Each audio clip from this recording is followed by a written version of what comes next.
Good morning, सुप्रभात विद्यार्थी मित्रांनो. आपण आपल्या अर्थशास्त्राच्या पुढच्या भागाकडे वाटचाल करतो आहोत. त्या दिवशी झालेल्या एकूण उपयोगिता आणि सीमांत उपयोगितेच्या सहसंबंधाच्या बाबतीत आपण बोलताना काही मुद्दे घेतले होते. ती थोडी 2 मिनिटात आपण त्याला रिव्हर्स मारून घेऊ, एक वेळ समजून घेऊ, म्हणजे तुम्हाला ही पुढची संकल्पना समजताना सोपी जाईल. ते समजून घेताना आपण एकूण उपयोगिता आणि सीमांत उपयोगितेतला सहसंबंध समजून घेताना आपण त्या 3-4 मुद्द्यावर जास्त रेस्ट झालो होतो. ती स्पष्ट करून समजून घेतली होती. यातला एक असा होता का सीमांत उपयोगिता आणि एकूण उपयोगिता ही पहिल्या नगाला समान असते, मग सीमांत उपयोगिता घटत जाते आणि एकूण उपयोगिता ही वाढत जाते. दुसरा पॉईंट. तिसरा होता का एका विशिष्ट बिंदूवर आल्यानंतर सीमांत उपयोगिता ही 0 होते आणि सीमांत उपयोगिता 0 होणे म्हणजे तृप्ततेचा कमाल बिंदू गाठणे होय, असा शब्द आपण वापरला होता. शब्द लक्षात ठेवा. काय म्हणतो मी? तृप्ततेचा कमाल बिंदू गाठणे म्हणजे पोट पूर्ण भरलाय, हा तृप्ततेचा कमाल बिंदू गाठणे होय. आणि जेव्हा सीमांत उपयोगिता तृप्ततेचा कमाल बिंदू गाठते, 0वर येते, तेव्हा एकूण उपयोगिता ही महत्तम झालेली असते, स्थिर झालेली असते. ही भूमिका समजून घेतली होती. आणि त्याच्यानंतर जर एक जास्तीचा नग सेवन केला तर त्यापासून मिळणारी उपयोगिता ही ऋण होते आणि उपयोगिता ऋण होणे म्हणजे असमाधान होणे. शब्द लक्षात ठेवा. काय म्हणतो मी? उपयोगिता ऋण होणे म्हणजे असमाधान होणे. आतापर्यंत समाधान होत आला होता. भूक लागली होती, पहिली पोळी खाल्ली, दुसरी खाल्ली, तिसरी खाल्ली, चौथी खाल्ली, 5वी खाल्ली, 6वी खाल्ली, असं करत करत उपयोगिता 0वर आली, पूर्ण पोट भरलेलं आहे. समाधानाच्या पातळी कमी कमी होत आल्या आणि समाधान होत होता. परंतु 7वा नग जेव्हा आपण सेवन केला आणि उपयोगिता जेव्हा ऋण झाली तेव्हा काय झाला?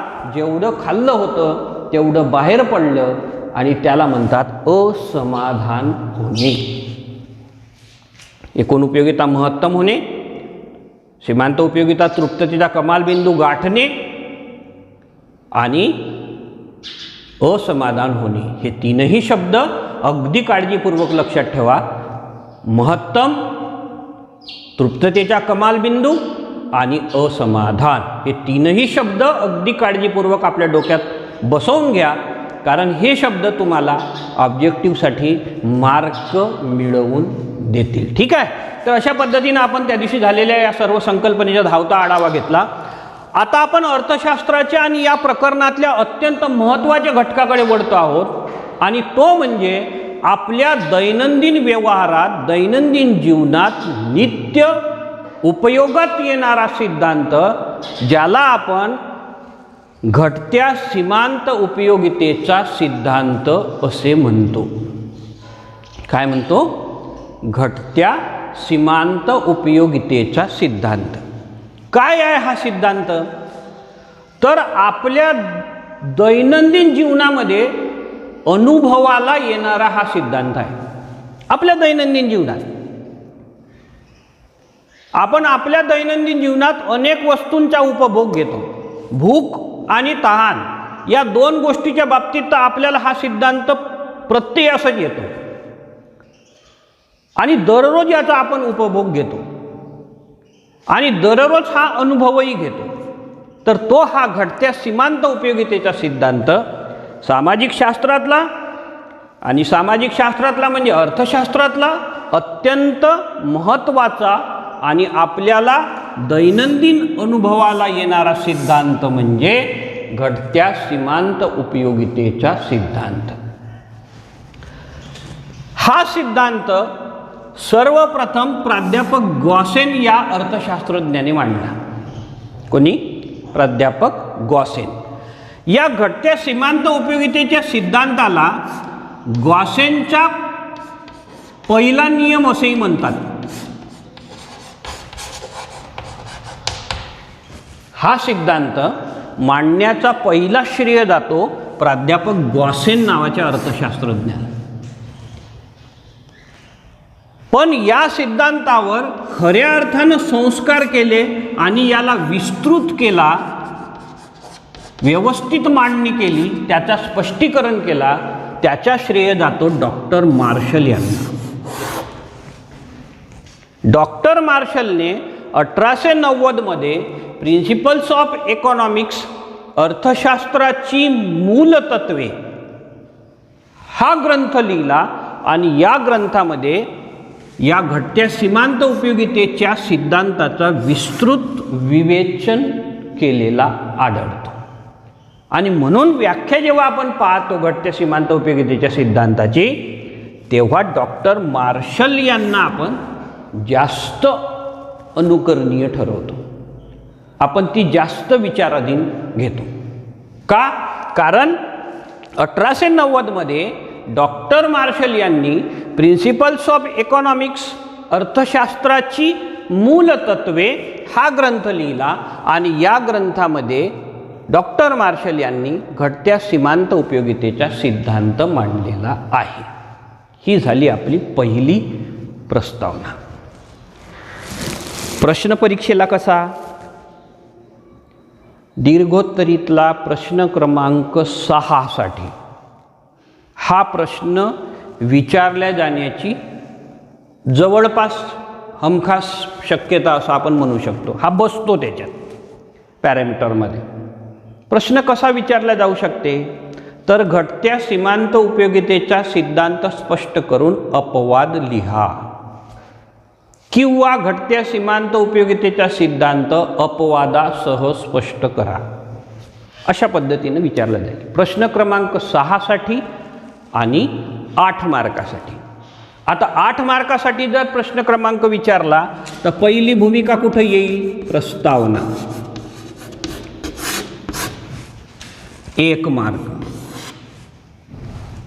दुसरा व्याख्या आणि गृहीते,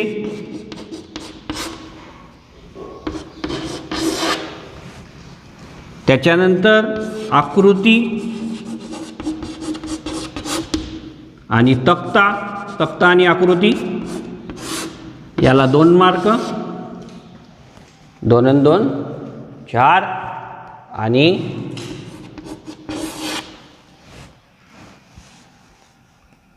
हां 1 2 2 आणि 2 4 आणि अपवादावर उर्वरित मार्क.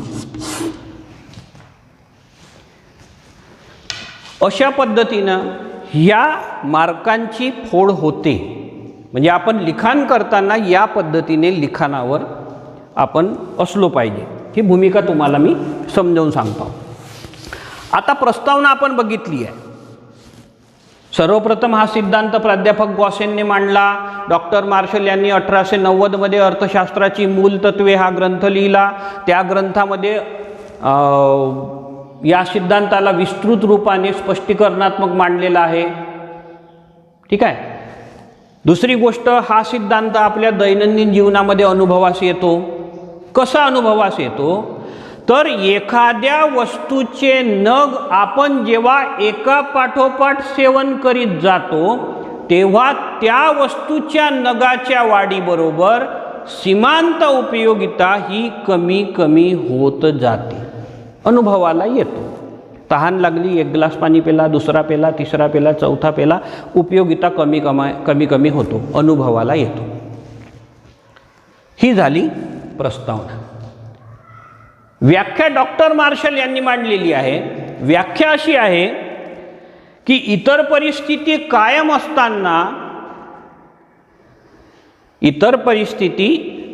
असताना व्यक्तीजवळ आधीपासून असलेल्या वस्तूच्या नगांमध्ये वाढ झाली असता, व्यक्तीजवळ असलेल्या वस्तूंच्या नगांमध्ये वाढ झाली असता त्या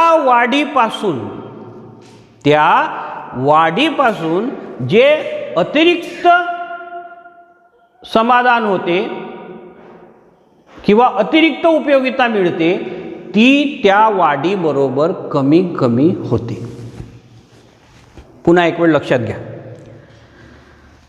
डॉक्टर मार्शल काय म्हणतात की इतर परिस्थिती कायम असताना व्यक्तीजवळ आधीपासून असलेल्या वस्तूच्या साठ्यात वाढ होत गेल्यास त्यापासून मिळणारे अतिरिक्त समाधान कमी कमी होते. म्हणजे जशी जशी आपण वस्तू उपभोगत जातो तशी तशी त्या वाढीपासून मिळणारे समाधान कमी कमी होत जाते. हिला अत्यंत सोपी पद्धतीनं दुसरी व्याख्या जर आपल्याला समजून घ्यायची झाली तर अशी समजून घ्यायची की इतर परिस्थिती कायम असताना एखाद्या वस्तूचे नग एकापाठोपाठ सेवन करीत गेल्यास त्यापासून मिळणारी उपयोगिता ही उत्तरोत्तर ह्रास पावत जाते, कमी कमी होत जाते.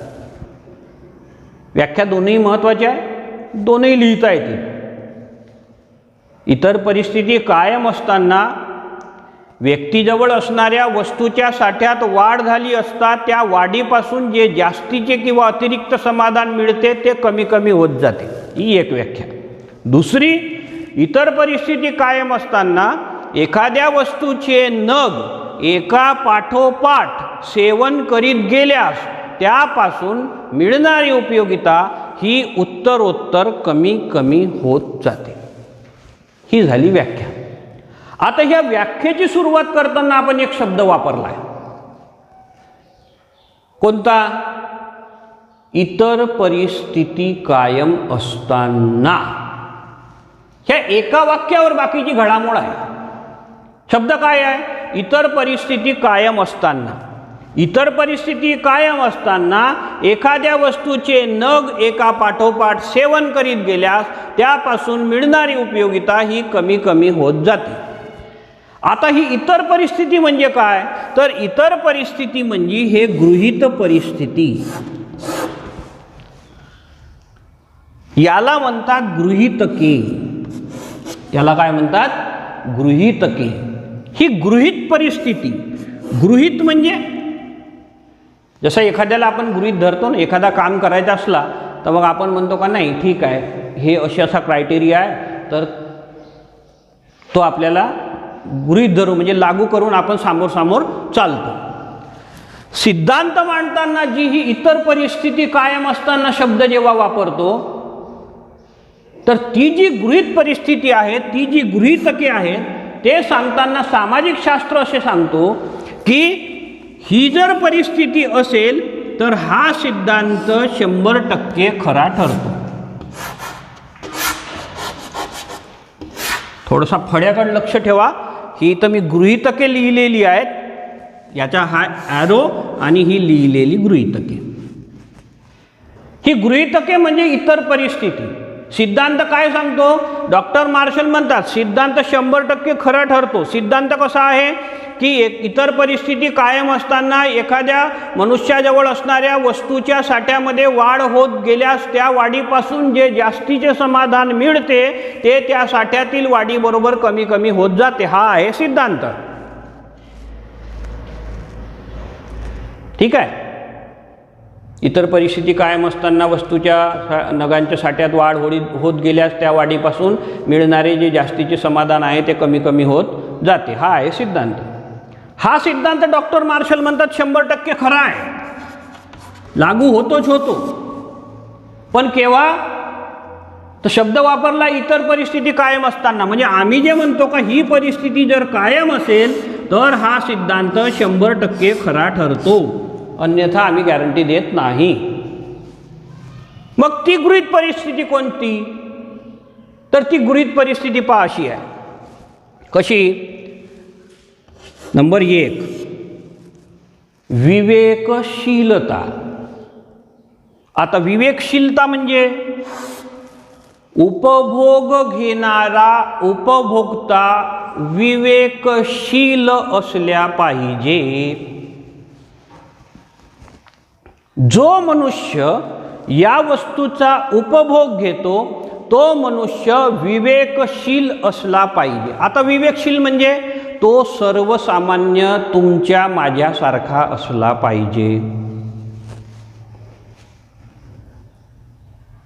तो वेडसर असेल तर चालणार नाही. तो मंदबुद्धी म्हणजे एकदम ज्याला मेंदू काम करत नाही असा मनुष्य चालणार नाही. तो अर्थव्यवस्थेतला सामान्य घटक असल्या पाहिजे आणि तो विवेकशील असल्या पाहिजे. ही गृहीत परिस्थिती मान्य करून सामोर चालावं लागते. ही आहे विवेकशीलता. आणि विवेकशीलता म्हणजे विवेक म्हणजे योग्य निर्णय घेणारा माणूस. आता जो डोक्यानं अधू आहे तो योग्य निर्णय घेईल का? नाही घेणार ना. एखादा वेडसर माणूस आहे, जसं आपल्याला कधी कधी रस्त्यावर दिसतात किंवा आपल्याला सिग्नल ट्रॉफिकवर वगैरे दिसतात, तर ती वेडसर जी मनुष्य असतील तर ती कशा का विचार करतील, योग्य विचार करतील. म्हणून हा क्रायटेरिया दिला आहे, ही गृहीत परिस्थिती दिली आहे का मनुष्य हा सामान्य असावा आणि तो विवेकशील असावा, योग्य निर्णय घेणारा असावा. तस तो हा योग्य निर्णय घेईल, अन्यथा घेणार नाही. दुसरी गोष्ट, याचे संख्यात्मक मापन केले जाते. संख्यात्मक मापन करावे लागते किंवा करायला पाहिजे. आता संख्यात्मक मापन म्हणजे कसे? पहिला नग सेवन केला 10 मात्रा उपयोगिता मिळाली, दुसरा सेवन केला 8 मात्रा उपयोगिता मिळाली, तिसरा नग सेवन केला 6 मात्रा उपयोगिता मिळाली, चौथा नग सेवन केला 4 मात्रा, पाचवा नग सेवन केला 2 मात्रा, 6वा नग सेवन केला 0, 7वा नग सेवन केला -2. ह्या गोष्टी पूर्णच्या पूर्ण कशात मांडल्या आहे? शब्दांमध्ये मांडल्या आहे का अंक्यांमध्ये, संख्यांमध्ये मांडल्या आहे? तर संख्यांमध्ये मांडल्या. म्हणून सीमांत उपयोगितेचं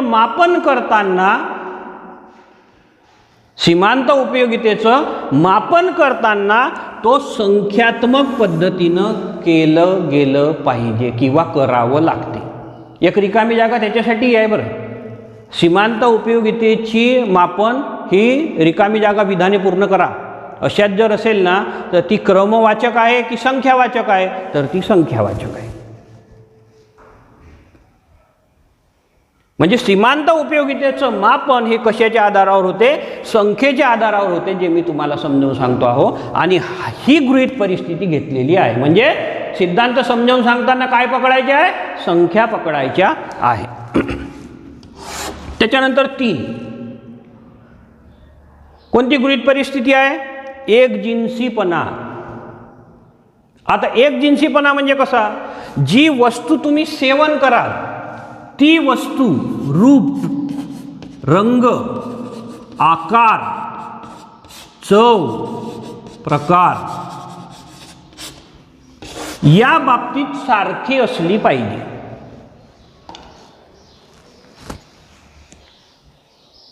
ही गृहीत परिस्थिती आहे. वस्तू कशी पाहिजे? एकजिन्सीच पाहिजे. जी वस्तू तुम्ही उपभोग घेणार आहात ती वस्तू एकजिन्सीच असली पाहिजे. म्हणजे सारखी असली पाहिजे. रूप, रंग, आकार, चव, प्रकार या बाबतीत सारखी असायला पाहिजे. म्हणजे समजा तुम्ही जर बुंदीचे लाडू एका पाठोपाठ जर सेवन करत घ्यायला गेले, तर तो बुंदीचा लाडू तुम्हाला रूप, रंग, आकार, चव, प्रकार या बाबतीत सारखाच असल्या पाहिजे. म्हणजे एक लाडू छोटा खाल्ला, दुसरा मोठा खाल्ला, पहिल्या लाडवामध्ये हिरवे दाणे होते, दुसऱ्या लाडवामध्ये केशरी दाणे होते, असे वेगवेगळे जर असेल ना, तर त्याच्या उपयोगितेमध्ये घट नाही होणार, तो वाढेल. आणि ते होऊ नये म्हणून हा एकजिन्सीपणा असावा. म्हणजे समजा एखाद्याला जर हिरवा कलर जर आवडत असेल ना, त्या केशरीमध्ये हिरवा कलर मिक्स केला आणि तो जर लाडू पाहायला सुंदर दिसला, या लाडवापेक्षा तो लाडू जर सुंदर दिसला, तर याचा समाधान त्या लाडवामध्ये जास्त जाईल आणि मग सिद्धांत खरा ठरणार नाही.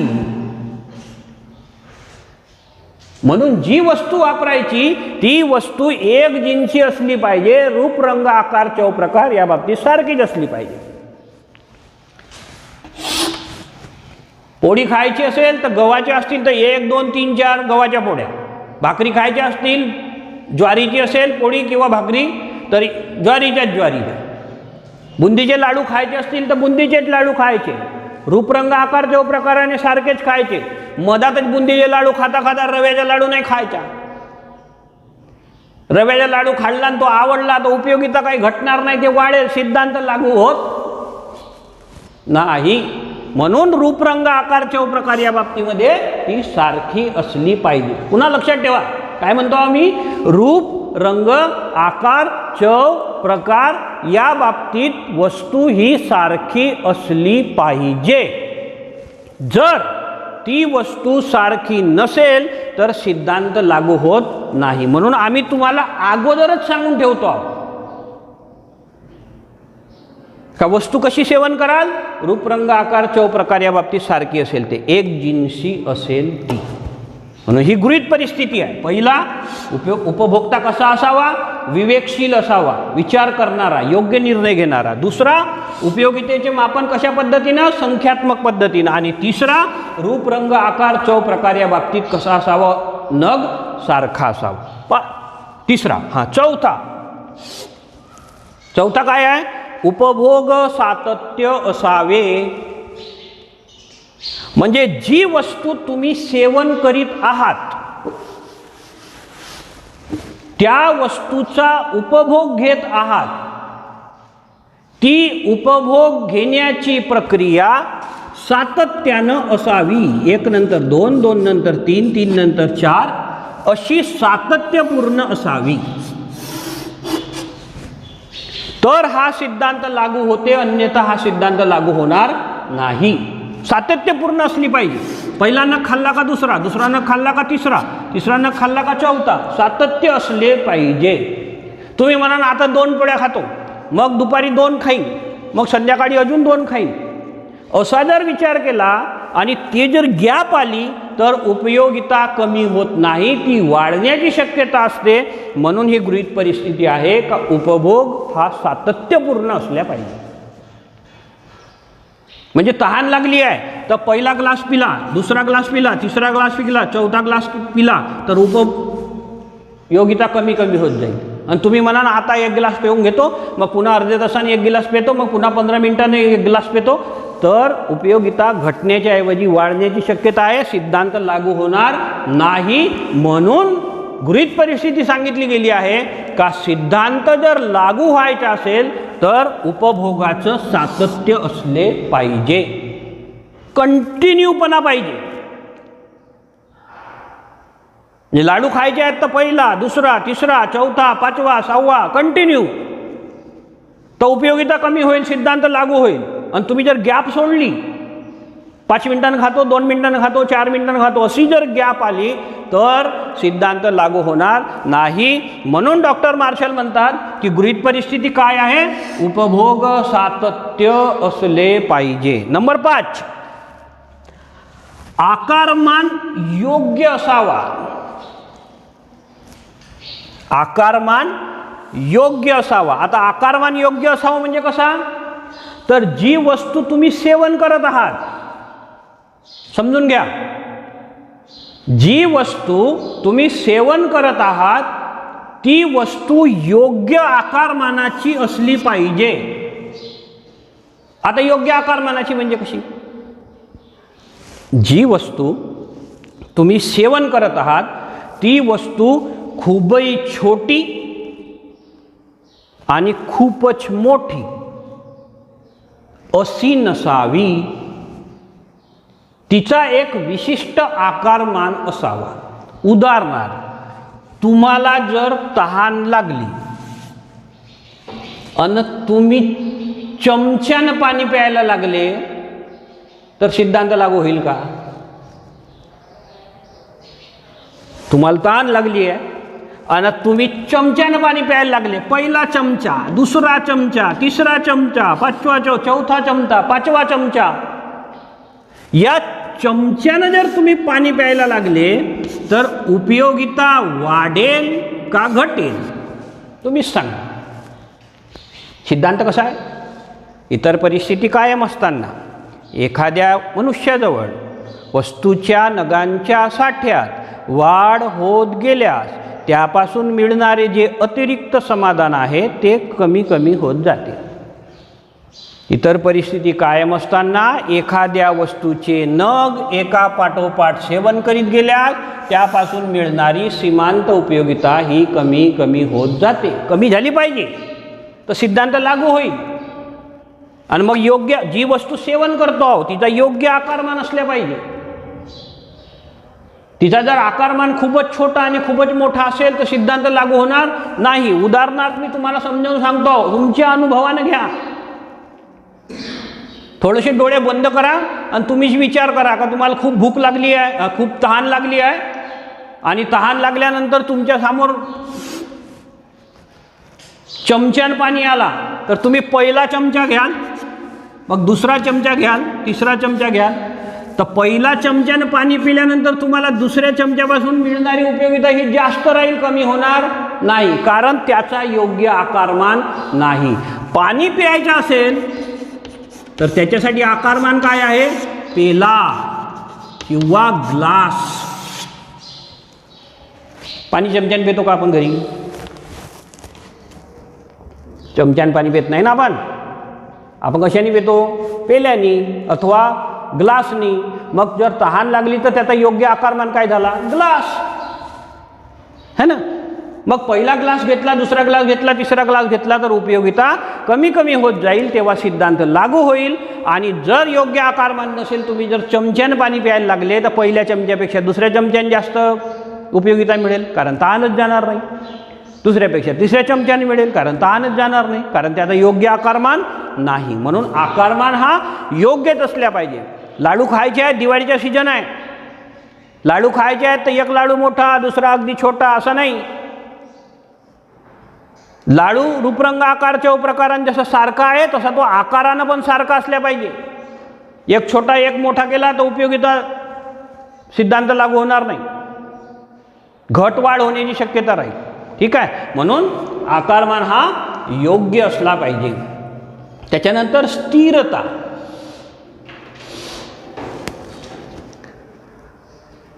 सिद्धांत लागू होण्यासाठी मानसिक प्रवृत्ती ही स्थिर असली पाहिजे, त्याच्यात बदल होता कामा नये. जर तुम्ही ती वस्तू, एक जी वस्तू आहे जी तुम्ही सेवन करता आहात, ती सेवन करण्यात येणारी वस्तू ही चवीनं जर बदलली तर तुमच्या मानसिकतेमध्ये बदल होते. ती आवडली तर तुमच्या सिद्धांत सीमांत उपयोगिता कमी होण्याऐवजी वाढायला लागेल. म्हणून तुमच्या एकूण मानसिकतेमध्ये स्थिरता असली पाहिजे. चव आणि प्रकारामध्ये समानता असली पाहिजे. जी एक वस्तू बनवली तीच तुम्हाला एकोपाठोपाठ नग सेवन करायची आहे. त्याच्यामध्ये जर तो बदल झाला थोड्या अधिक प्रमाणात, तुम्हाला रंग आवडला असेल, तुमची आवडीनिवडी बदलली असेल, तुमच्या स्वभावामध्ये फरक पडला असेल, तर उपयोगिता घटण्याच्या ऐवजी वाढायला लागेल. म्हणून मानसिकदृष्ट्या तो मनुष्य स्थिर असल्या पाहिजे. त्याची आवड निवड चव जशी आहे तशीच कायम असली पाहिजे जोपर्यंत तो त्या वस्तूचा उपभोग घेतो आहे, तरच सिद्धांत लागू होईल, अन्यथा सिद्धांत लागू होणार नाही. आणि 7वा पॉईंट आहे विभाज्यता आहे. सिद्धांत असे गृहीत धरतो की आपण जी वस्तू उपभोगणार आहोत तिचे तुकडे पडू शकतात, ती विभागली जाऊ शकते. विभाज्यता तिच्यामध्ये आहे. मोटार गाडी विभाज्य आहे का अविभाज्य आहे? गाडी जी आहे ते अविभाज्य आहे का विभाज्य आहे? गाडीचे तुकडे तुकडे पडतील का? नाही. आणि पडली तर तिचा उपयोग काय है ना. लाडू आहे तर लाडवाचे तुकडे पडतात, छोटे अधिक करता येतात. म्हणून क्रायटेरिया काय सांगितलं आहे का जी वस्तू आपण सेवन करणार आहोत, जिचे नग 1 2 3 4 5 6 7, ती वस्तू विभाज्य असली पाहिजे, तिचे विभाग पडता आले पाहिजे. आणि 8वा पॉईंट आहे एकच गरज पकडायची. मधात ती गरज पूर्णपणे भागवल्याशिवाय दुसऱ्या वस्तूचा उपभोग घेता येणार नाही. जी गरज आहे त्या गरजेसाठी जी वस्तू निवडली आहे तीच वस्तू एका पाठोपाठ पूर्ण करायची आहे. म्हणजे एका वेळी एकच गरज भागवली जाईल या सिद्धांताचा हा गृहीत आहे. जर एकच गरज एका वेळी एकाच वस्तूने साठ्यात वाढ होत गेल्यास उपयोगिता कमी कमी होते, तरच हा सिद्धांत लागू होईल, अन्यथा हा सिद्धांत लागू होणार नाही. ही आहे इतर परिस्थिती, इलाच म्हणतात गृहीत परिस्थिती आणि इलाच म्हणतात गृहीतके. आहे लक्षात. प्रश्न काही शब्द विचारला तरी हा सारखाच आहे. इतर परिस्थिती म्हणजे हीच परिस्थिती, गृहीत परिस्थिती म्हणजे हीच परिस्थिती आणि गृहीतके म्हणजेही हीच. विवेकशीलता, संख्यात्मक मापन, एकजिन्सीपणा, उपभोगामध्ये सातत्य, योग्य आकारमान त्या वस्तूचा, स्थिरता, आंशिक स्थिरता, चौप्रकारात बदल होता कामा नये, स्वभावात बदल होता कामा नये, विभाज्यता, ती वस्तूचा विभाजन झाल्या पाहिजे आणि एकच गरज एकाच वेळीस पूर्ण केली पाहिजे, ही आहे गृहीत परिस्थिती. तर अशा पद्धतीनं या गृहीत परिस्थितीनंतर आपण सिद्धांत स्पष्ट करून घेतो आहोत. याच्यातला तुम्हाला मागच्या व्हिडिओमध्ये आणि मागच्या भागामध्ये बराचसा सिद्धांत मी स्पष्ट करून सांगितला आहे. याच्यामध्ये आपण आता तक्ता बघू, कोष्टक, त्या कोष्टकाचं स्पष्टीकरण आणि आकृती आणि आकृतीचे स्पष्टीकरण. आता तक्ता कसा तयार करतो आपण? हा कोष्टक आहे, याला तक्ता म्हणतात. ठीक आहे. एका बाजूने काय आहे? वस्तूचे नग. कोणती वस्तू घ्या, एक्स घ्यायची असेल तर एक्स घ्या, वाय घ्यायची असेल तर वाय घ्या, नाही तर भाकरीचे नग घ्या, पाण्याचा ग्लास घ्या, सफरचंदाचे नग घ्या का लाडूचे घ्या, तुम्हाला जसा जसा बनवता येते तसा बनवून पहा घरी. वस्तूचे नग घ्या. त्याच्यानंतर सीमांत उपयोगिता. सिद्धांत काय सांगतो? पुन्हा सिद्धांत पहा. इतर परिस्थिती कायम असताना मनुष्याजवळ असणाऱ्या वस्तूच्या साठ्यात वाढ होत गेल्यास त्या वाढीपासून जे जास्तीचे समाधान मिळते ते त्या साठ्यातील वाढीबरोबर कमी कमी होत जाते किंवा अतिरिक्त समाधान असते ते कमी होते. इतर परिस्थिती कायम असताना एखाद्या वस्तूचे नग एका पाठोपाठ सेवन करीत गेल्यास त्यापासून मिळणारी उपयोगिता ही कमी कमी होत जाते. हा सिद्धांत. मग वस्तूचे नग घेतलेले आहे. पहिला नग घेतला, सेवन केला, उपभोग घ्यायला सुरुवात झाली. काही पकडा, भूक लागली असेल तर भाकरी पकडा, पोळी पकडा, तहान लागली असेल तर पाणी पकडा, तुम्हीच पकडा. तुम्हाला जे वाटते ते तुमच्या मनामध्ये आणा. जे वाटते ते मनामध्ये आणा म्हणजे जे वाटते ते मनामध्ये आणा म्हणजे तुमच्या मनामध्ये असं समजा का तुम्हाला या परिस्थितीमध्ये भूक लागली आहे, तहान लागली आहे, तुम्हाला लाडू खायचे आहे, सफरचंद खायचे आहे, पोळी खायची आहे का पाणी प्यायचे आहे, काही पकडा तुमच्या मनात आल्या. वस्तूचे नग सेवन करायला सुरुवात झाली. पहिला नग सेवन केला, 10 मात्रा उपयोगिता मिळाली. दिसते आहे फळ्यावरचं. पहिला नग सेवन केला, 10 मात्रा उपयोगिता मिळाली. ठीक आहे. सिद्धांत काय सांगतो? उपभोग सातत्य पाहिजे. पहिला, दुसरा, तिसरा, चौथा, पाचवा, 6वा कंटिन्यू उपभोग घेत जाणार आहोत आपण. पहिला नग सेवन केला, 10 मात्रा उपयोगिता मिळाली. दुसरा नग सेवन केला, 8 मात्रा उपयोगिता मिळाली. सिद्धांत काय सांगतो? एखाद्या वस्तूचे नग एका पाठोपाठ सेवन करीत गेल्यास त्यापासून मिळणारी उपयोगिता ही कमी कमी होत जाते. आता उपयोगिता काय व्हायला लागली? कमी कमी व्हायला लागली. पहिला नग सेवन केला, 10 मात्रा उपयोगिता मिळाली. दुसरा नग सेवन केला, 8 मात्रा उपयोगिता मिळाली. तिसरा नग सेवन केला, 6 मात्रा उपयोगिता मिळाली. चौथा नग सेवन केला, 4 मात्रा उपयोगिता मिळाली. पाचवा नग सेवन केला, 2 मात्रा उपयोगिता मिळाली. 6वा नग सेवन केला, 0 मात्रा उपयोगिता मिळाली. आणि 7वा नग सेवन केला तर असमाधानाची पातळी आली म्हणून शब्द वापरला होता मी. काय म्हणतो मी? असमाधान.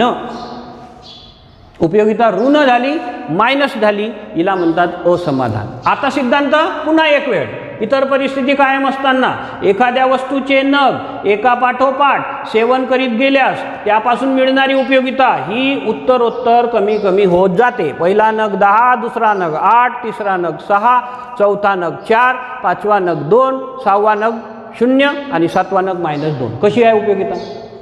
कमी कमी कमी कमी होत चाललेली आहे. काही लक्षात? स्पष्टीकरण कसं कराल याचा? कोष्टकाचं स्पष्टीकरण कसं कराल? है ना? वस्तूचे नग म्हणजे यक्ष वस्तूचे नग अथवा सफरजंदाचे नग अथवा लाडूचे नग अथवा भाकरीचे नग, काही तुम्हाला जर जी पकडायची असेल ते यक्ष वस्तूचे लिहिले तर यक्ष वस्तूचे नग घेतलेले आहे. पहिला नग सेवन केल्यानंतर 10 मात्रा सीमांत उपयोगिता मिळाली. दुसरा नग सेवन केला 8 मात्रा मिळाली. तिसरा नग सेवन केला 6 मात्रा मिळाली. अशा पद्धतीनं वस्तूचे नग एका पाठोपाठ सेवन करत गेल्यास त्यापासून मिळणारी उपयोगिता ही कमी कमी होत जाते. कमी कमी कुठपर्यंत आली तर उपयोगिता 0वर येते.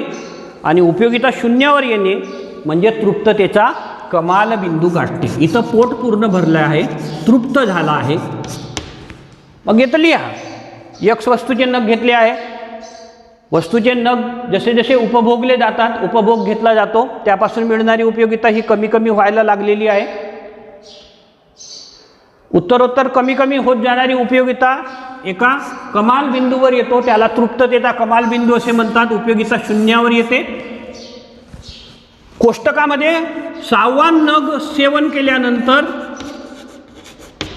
उपयोगिता ही 0 झालेली आहे. हा तृप्ततेचा कमाल बिंदू आहे. लिहा तिथं स्पष्टीकरण करताना का 6व्या नगाला उपयोगिता ही 0वर आली आहे आणि म्हणून हा तृप्ततेचा कमाल बिंदू इथं गाठलेला आहे. यानंतर 7वा नग सेवन केल्यानंतर उपयोगिता ही -2 होते, म्हणजे उपयोगिता ही ऋणात्मक होते. आणि उपयोगिता ऋणात्मक होणे म्हणजे उपभोक्त्याला असमाधान होणे होय. संपला स्पष्टीकरण. उत्तरोत्तर उपयोगिता ह्रास पावत पावत झाली. उपयोगिता 0वर आली, तृप्ततेचा कमाल बिंदू गाठला आणि उपयोगिता मायनस झाली म्हणजे ऋणात्मक झाली आणि हा झाला असमाधान होय. काही लक्षात? तर अशा पद्धतीनं हा कोष्टकाचा स्पष्टीकरण हीच भूमिका आपण आकृतीच्या माध्यमातून समजून घेऊ. दोन्ही गोष्टी एकत्र पाहत जा.